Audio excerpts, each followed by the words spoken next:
On the outskirts of Damascus, rebels storm Assad's notorious Sadnaya prison, freeing thousands locked up by his paranoid security state and trying to reach others still held underground. 10 years in prison, this man says. Some of those freed have to be told the regime has fallen. Imprisonment and torture is how the Assads maintained their stranglehold on Syria for more than half a century.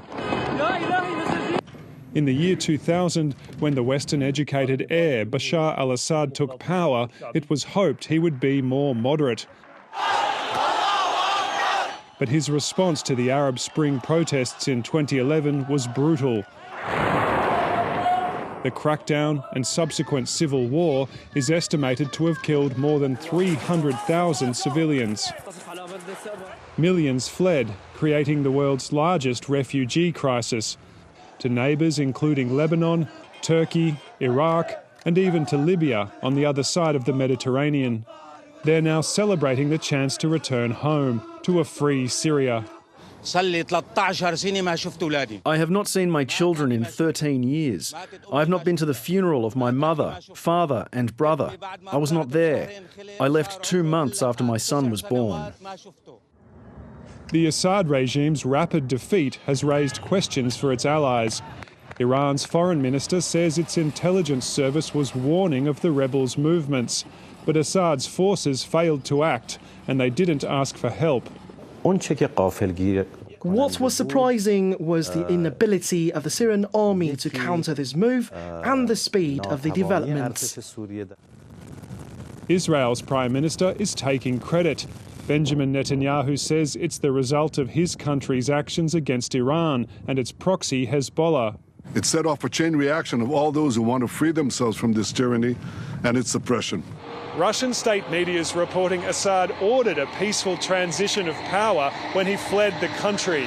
He and his family have been granted political asylum in Moscow.